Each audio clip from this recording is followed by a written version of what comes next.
Hello guys, welcome back to my YouTube channel. അപ്പോൾ എന്തൊക്കെയുണ്ട് വിശേഷങ്ങൾ? നമ്മൾ കുറച്ച് നാളത്തിന് ശേഷമാണ് ഞാൻ വീണ്ടും വന്നിരിക്കുന്നത്. അപ്പോൾ വീഡിയോ ഒന്നും ഇടാത്തതുകൊണ്ട് നിങ്ങൾ വിചാരിച്ചിട്ടുണ്ടാവും ശല്യം നിർത്തിപ്പോയിണ്ടാവുന്നില്ലേ. അങ്ങനെ നിർത്തിപ്പോകുന്ന ആളല്ല ഞാൻ. ഓക്കെ, സോ പുലി പതുങ്ങുന്നത് ഉറങ്ങാൻ വേണ്ടിയല്ല, കുതിച്ചു പോകാൻ വേണ്ടിയാണ്. ഓക്കെ, അപ്പോൾ ഇന്ന് ഞാൻ ഡെയിലി വ്ളോഗൊന്നും ആയിട്ടല്ല കേട്ടോ വന്നിരിക്കുന്നത്. എനിക്കറിയാം അത് കണ്ട് നിങ്ങൾക്ക് മടുത്തുണ്ടാവുന്നു. അതുകൊണ്ട് ഞാൻ ഇന്ന് ഒരു മൂവി ഡേറ്റ് എടുക്കാമെന്ന് വിചാരിച്ചു. അപ്പം ഇന്ന് കുറച്ച് നാളത്തിന് ശേഷം ഞാൻ പുറത്തേക്ക് പോവാണ്. ഒരു മൂവി ഡേറ്റിനാണ് പോണത്. അപ്പോൾ ആരുടെ ഒപ്പം എന്നൊക്കെ ഞാൻ കാണിച്ചു തരാം നിങ്ങൾക്ക്. ഒന്ന് സർപ്രൈസായി ഇരിക്കട്ടെ. ഓക്കെ, പിന്നെ വേറെ വിശേഷങ്ങൾ എന്താ? പ്രത്യേകിച്ച് എനിക്ക് വേറെ വിശേഷങ്ങളൊന്നുമില്ല. പിന്നെ സപ്പോർട്ടിൻ്റെ കാര്യത്തിൽ ഞാനിപ്പോൾ യൂട്യൂബും both Instagram and YouTube start ചെയ്തുകൊണ്ട് എനിക്ക് കിട്ടുന്ന സപ്പോർട്ട് വേറെ പുറമേ നിന്നുള്ള ആൾക്കാരൊന്നുമല്ല കേട്ടോ. ഫ്രണ്ട്സ് എനിക്ക് ഇങ്ങനെയും കിട്ടും ഞാൻ പ്രതീക്ഷിച്ചിട്ട് തന്നെ ഇല്ല. പക്ഷേ എനിക്ക് നല്ല സപ്പോർട്ടാണ് എൻ്റെ ഫ്രണ്ട്സിൻ്റെ നിന്നൊക്കെ കിട്ടുന്നത്. അപ്പോൾ നമ്മളിങ്ങനെ ഇപ്പോൾ 24 hours ഇങ്ങനെ നമ്മളിങ്ങനെ വ്ളോഗിങ് ചെയ്ത് നടക്കണം, ഇങ്ങനെയൊക്കെ ഇടണമെങ്കിൽ. പിന്നെ അതേപോലെ റീൽസിന് കണ്ടൻറ്റ് നോക്കണം, എഡിറ്റിങ്, അങ്ങനെ കാര്യങ്ങളൊക്കെ ഉണ്ടാകുമ്പോൾ നമുക്ക് വേറെ പ്രത്യേകിച്ചൊന്നും നമുക്ക് ഇൻകം ഇല്ലാത്തതുകൊണ്ട് നമുക്കിങ്ങനെ ഭയങ്കര ചടപ്പായിരിക്കും ഇങ്ങനെയൊക്കെ ചെയ്യാൻ. അപ്പോൾ ഇങ്ങനത്തെ ഓരോ വാക്കുകൾ നമ്മൾ കേൾക്കുമ്പോൾ നമുക്ക് അടുത്തൊരു വ്ളോഗ് ഇടാം എന്ന് വിചാരിക്കും. അപ്പോൾ കീപ് ഗോയിങ് ഗൈസ്. അപ്പോൾ എനിക്ക് ഈ കമൻറ്റിലൊന്നും കണ്ടില്ലെങ്കിലും അവർ എനിക്ക് ഈ പ്രൈവറ്റ് DM-ൽ ഭയങ്കര ചാർജിങ് ആണ് എനിക്ക് തരുന്നത്. അതുകൊണ്ടാണ് ഞാനിങ്ങനെ ഇട്ടുകൊണ്ടിരിക്കുന്നത്. സോ നമുക്ക് മോട്ടിവേഷൻ എന്തായാലും വേണം. കാരണം നമ്മളൊക്കെ സ്റ്റാർട്ടിങ് ആയതുകൊണ്ട് എന്തായാലും അത് ഇമ്പോർട്ടൻ്റ് ആണ്. സ്റ്റാർട്ടിങ് തന്നെ നമ്മൾ പിന്നെയും തുടങ്ങുമ്പോൾ നമുക്ക് എന്തായാലും അഭിപ്രായങ്ങൾ നമുക്ക് വളരെയധികം ഇമ്പോർട്ടൻ്റ് ആണ്. അപ്പോൾ വീണ്ടും എനിക്ക് അഭിപ്രായങ്ങൾ പറയാം. നല്ല തന്നെ പറയണമെന്നൊന്നുമില്ല. എങ്ങനെ എന്തെങ്കിലും മിസ്റ്റേക്സ് ഉണ്ടെങ്കിൽ പറയാം. ഓക്കെ, അപ്പോൾ അത്രയൊക്കെ ഉള്ളൂ. നമുക്ക് വെള്ളം കുറച്ച് കുടിക്കാൻ പോകാം. അങ്ങനെ പറഞ്ഞുകൊണ്ട് എൻ്റെ വായിൽ വെള്ളം പറ്റി. അപ്പം അത്രയൊക്കെ ഉള്ളൂ. നമുക്ക് ഒന്ന് ബാക്കി കാര്യങ്ങളിലേക്ക് നോക്കാം. ഓക്കെ, സോ ഗൈസ്, ഞാനങ്ങനെ കുളിച്ചില്ല, ഒന്ന് ഡ്രസ്സൊക്കെ ചേഞ്ച് ചെയ്തു. അപ്പോൾ മുഖത്ത് എന്തെങ്കിലുമൊക്കെ ചെയ്യണ്ടേ, അത് ചെയ്യണ മുന്നേ നമുക്ക് എന്തെങ്കിലും കഴിക്കാം. ഫുഡ് കഴിച്ചിട്ട് ബാക്കി പരിപാടി നോക്കാം. ഓക്കെ, സോ ഇന്നത്തെ എൻ്റെ രാവിലത്തെ ഭക്ഷണം എന്ന് പറയുന്നത് ഉപ്മാവാണ്. ഓക്കെ, സോ എനിക്ക് എൻ്റെ പ്രേക്ഷകരോട് പറയാനുള്ളത്, നമ്മൾ ഒരിക്കലും നമ്മുടെ രാവിലത്തെ ഭക്ഷണം ഒരു ഭക്ഷണവും നമ്മൾ സ്കിപ്പ് ചെയ്യാൻ പറ്റില്ല. രാവിലത്തെ ഭക്ഷണം എസ്പെഷ്യലി നമ്മൾ സ്കിപ്പ് ചെയ്യാൻ പാടില്ല. It's very important. ഓക്കെ, അപ്പോൾ ഇവിടുത്തെ രാവിലത്തെ ഭക്ഷണം എന്ന് പറയുന്നത് ഉപ്മാവാണ്. എനിക്ക് പൊതുവേ ഉപ്മാവ് ഇഷ്ടമല്ല. പൊതുവേ ആർക്കും അങ്ങനെ ഉപ്മാവ് ഇഷ്ടപ്പെടാറില്ല. പക്ഷെ എനിക്ക് എൻ്റെ അമ്മയുടെ റവ ഉപ്മാവ് ഭയങ്കര ഇഷ്ടമാണ്. മൂപ്പതിയോട് എല്ലാം പച്ചക്കറിയൊക്കെ ഇട്ട് ക്യാപ്സിക്കൊക്കെ ഇട്ട് നല്ല ടേസ്റ്റിലുണ്ടാക്കും. അപ്പോൾ എനിക്കത് ഭയങ്കര ഇഷ്ടമാണ്. അപ്പോൾ ഇത് കഴിച്ച് കഴിഞ്ഞിട്ട് നമുക്ക് ബാക്കി പരിപാടി നോക്കാം. ഓക്കെ, പരിപാടിയിലേക്ക് കിടക്കാം. ഓക്കെ, ആദ്യം നമുക്കൊന്ന് ചെറുപ്പം മോയ്സ്ചറൈസറൊക്കെ ഒന്ന് ഇടാം.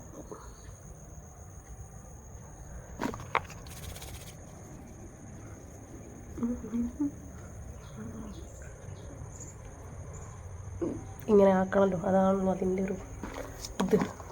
ഓക്കെ, അടുത്ത സ്റ്റെപ്പ് എന്താ പറയുക? പാട്ടുകൾ മറക്കാനുള്ള സ്റ്റെപ്പ്. ഓക്കെ,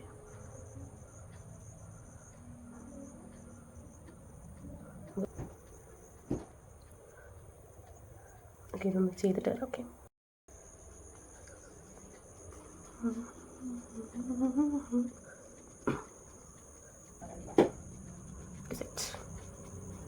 കഴിഞ്ഞു കേട്ടോ. നമുക്കൊരു ലിപ്സ്റ്റിക്കും കൂടി ഇട്ടാൽ മുടിയും കൂടി ചെയ്താൽ ശുഭം.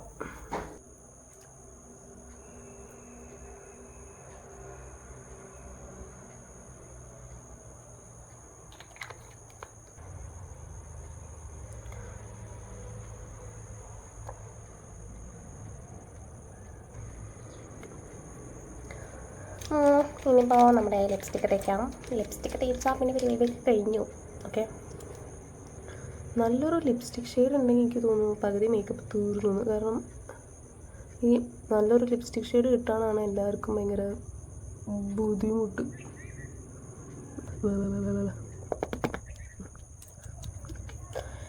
മേക്കപ്പിൽ എനിക്ക് ഏറ്റവും ടാസ്ക് ആയിട്ടുള്ള സംഭവം എൻ്റെ മുടിയാണ്. എനിക്കറിയില്ല ഇതുകൊണ്ട് ഞാൻ എന്ത് ചെയ്യണമെന്ന്. ഇതിപ്പോൾ കുറച്ച് മുടിയേ ഉള്ളൂ, ആകെ കുറച്ച് നാരുകളേ ഉള്ളൂ. പക്ഷെ അത് എങ്ങനെ ചെയ്യണം എന്നെനിക്ക് അറിയില്ല. ഇങ്ങനെ ചെയ്ത് കഴിഞ്ഞാൽ ഒരുമാതിരി ചെറുകൾ പോലെ ഉണ്ടാവും. ഇങ്ങനെ പരത്തിയിട്ട് പോകാൻ എനിക്ക് അസ്വസ്ഥത വരും. ഇങ്ങനെ ഇട്ട് പോയാൽ പഴം ഉണ്ടാവും. അപ്പോൾ നമ്മൾ എങ്ങനെ അടിക്കണം ഞാൻ നോക്കട്ടെ. ഫൈനലി ഗൈസ് ഞാനിങ്ങനെ മുടി കെട്ടി. അതിനു മറ്റേതാണ് രസം എന്ന്. പക്ഷേ നമ്മളെപ്പോഴും ഫാഷൻ നോക്കി പുഴുങ്ങിയിരുന്ന പോരാ, കുറച്ച് കംഫർട്ടബിളും കൂടി നോക്കണം. ഇതൊന്നാമത് ചാക്ക് പോലത്തെ തുണി, അതിൻ്റെ ഇടയിൽ കൂടെ മുടിയൊക്കെ പരത്തിയിട്ട് ഇപ്പോൾ ഇവിടെ നിന്ന് ഇറങ്ങുമ്പോൾ നമ്മൾ പ്രിൻസസ് ഇന്ദുമതിനെ പോലെയാകും. പക്ഷെ അവിടെ എത്തുമ്പോൾ ബസന്തി ലുക്കാണ്. അതുകൊണ്ട് പ്രത്യേകിച്ച് അതുകൊണ്ട് നമുക്ക് ഇങ്ങനെ പോണതായിരിക്കും ബെറ്റർ. അപ്പോൾ കഴിഞ്ഞു. ഇനി നമുക്ക് മൂവി ഡേറ്റിലേക്ക് പോവാം. So let's go. ഞാൻ ഇറങ്ങി ഗൈസ്. നമുക്ക് ബസ്സിലാണ് പോകേണ്ടത്. പാലക്കാട് അവിടേക്കാണ് പോകേണ്ടത്. അപ്പോൾ നമുക്ക് ബസ് കയറിയിട്ട് കാണാം.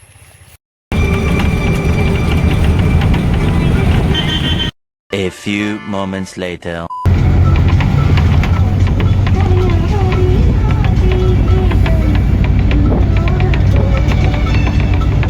An eternity later. സന്ധ്യയായി. ഞാൻ അപ്പളേ പറഞ്ഞല്ലേ മുടി പരത്തിയിട്ട് വന്നിട്ടുണ്ടായിരുന്നെങ്കിൽ പൊളിച്ചേനെ. കുറച്ച് ഷർട്ടൊക്കെ ചെയ്തു. കാരണം കുറേ നാളും കൂടിയിട്ടാണ് ഞാൻ പുറത്തേക്ക് ഇറങ്ങണേ. അപ്പോൾ എന്താ മൂവി ഡേറ്റ് പാർട്ട്ണറെ നിങ്ങൾക്ക് കാണണ്ടേ, ഞാൻ കാണിച്ചതൊക്കെ. എൻ്റെ മൂവി ഡേറ്റ് പാർട്ട്ണർ അവളുടെ ബാക്ക് മാത്രം കാണിച്ചാൽ മതി എന്നാണ് പറഞ്ഞത്. ആര്യ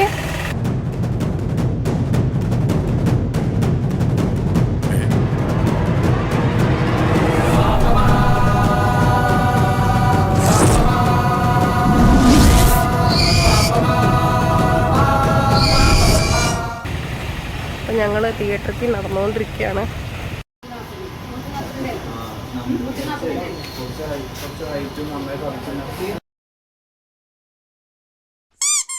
അങ്ങനെ ഞങ്ങൾ സൂ ഫ്രം സോ എന്ന സിനിമ ഇൻ്റർവെല്ലാണ്. എങ്ങനെ ഉണ്ടായി അഭിപ്രായം പറയൂ? നല്ല സിനിമയാണ്. കരഞ്ഞുകൊണ്ടാണോ നീ പറയണത്? അത് കണ്ണെന്ന് ചിരിച്ചിട്ട് വളരാണ്. പറയാനില്ല. ഇത് എത്ര വലിയ എൻ്റർടൈനിങ് എന്നൊക്കെ ആയിട്ട് തോന്നുന്നില്ല. ഞാൻ ഇൻ്റർവെല്ലിന് വേണ്ടി കാത്തിരിക്കുകയായിരുന്നു. എനിക്ക് അത്രയൊന്നും ഇഷ്ടമായില്ല. അവൾ വെറുതെ പറഞ്ഞതാണ്. വളരെ പ്രതീക്ഷയോടെ വന്ന് കണ്ട സിനിമ ഞങ്ങൾ ഇൻ്റർവെൽ ആകുമ്പോഴേക്കും ഇറങ്ങിപ്പോന്നു. സെക്കൻഡ് ഹാഫ് ആവാൻ ഞങ്ങൾ കാത്തു നിന്നില്ല. ഞങ്ങളടുത്ത് ഫുഡ് കഴിക്കാനായി ഇറങ്ങി. ഓട്ടോറിക്ഷയ്ക്ക് എത്രയാവും?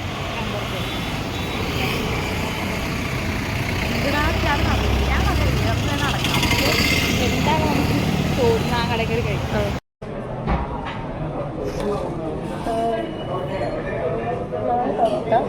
4 പൊറോട്ട,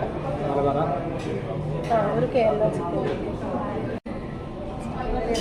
ഞങ്ങളിന്ന് കഴിക്കാൻ പോകുന്നത്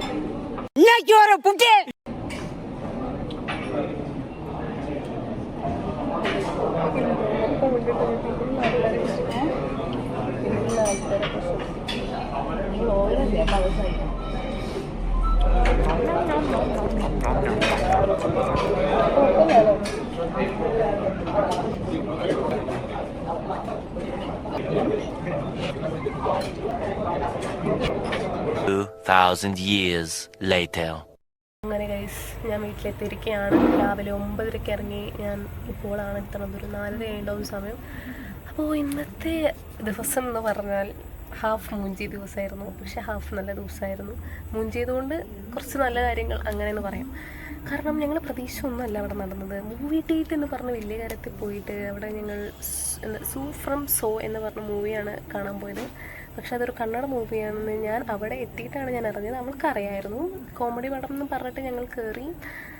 ഞങ്ങൾക്ക് ചിരിക്കാൻ ഞങ്ങളിങ്ങനെ ഇരിക്കുകയായിരുന്നു. എന്തെങ്കിലും ഒന്ന് ചിരിക്കാൻ കിട്ടുമോ എന്ന് പറഞ്ഞിട്ട് എനിക്ക് ഒട്ടും ഞങ്ങൾക്ക് രണ്ടാൾക്കും ഒട്ടും ഡൈജസ്റ്റ് ചെയ്യാൻ പറ്റില്ല. ഞങ്ങൾ ഹാഫ് ഇൻ്റർവെല്ല് വരെ ഞങ്ങളിങ്ങനെ ക്ഷമിച്ച് ഞങ്ങളിങ്ങനെ ഇരുന്നു. അത് കഴിഞ്ഞതും ഞങ്ങളവിടെ നിന്ന് സ്ഥലം വിട്ടു. വേഗം ഞങ്ങൾ സ്ഥലം വിട്ടു. ഇനി ഇരുന്നാൽ ശരിയാവില്ല എന്ന് എനിക്ക് മനസ്സിലായി. അപ്പോൾ ഞാൻ ഒട്ടും റെക്കമെൻഡ് ചെയ്യില്ല ആ മൂവി. എനിക്കറിയില്ല എങ്ങനെ അത്രയും റേറ്റിംഗ് കാര്യങ്ങളൊക്കെ വന്നു. ഞങ്ങൾ അതൊക്കെ കണ്ടിട്ടാണ് കുറേ ചിരിക്കാം, സ്ട്രെസ് റിലീഫ്, രണ്ടാളും കരിയർ കൊണ്ട് ഇങ്ങനെ സ്ട്രെസ്സായി നിൽക്കുമ്പോൾ സ്ട്രെസ് റിലീഫ് എന്നൊക്കെ പറഞ്ഞിട്ട് പോയതാണ്. പക്ഷേ അത് ഇടപെടല മൂഞ്ചി. അപ്പോൾ ഇത്രയൊക്കെ ഉള്ളൂ. അപ്പോൾ ഇന്നത്തെ ഹാഫ് മൂവി ഡേറ്റ് വ്ളോഗ് ഇവിടെ അവസാനിക്കുകയാണ്. അപ്പോൾ എല്ലാവരും എനിക്ക് സപ്പോർട്ട് ചെയ്യുക, ലൈക്ക് ചെയ്യുക, കമൻറ്റ് ചെയ്യുക, സബ്സ്ക്രൈബ് ചെയ്യുക, ഷെയർ ചെയ്യുക. സോ അടുത്ത വ്ളോഗുമായിട്ട് വീണ്ടും അതിലേക്ക് ബൈ ബൈ. പാമ്പായി കിടക്കാണ്.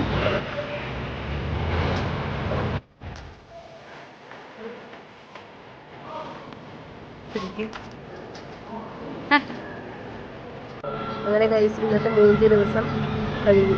അങ്ങനെ ഐശ്വര്യമായി ഞങ്ങൾ അവസാനിപ്പിക്കുകയാണ്.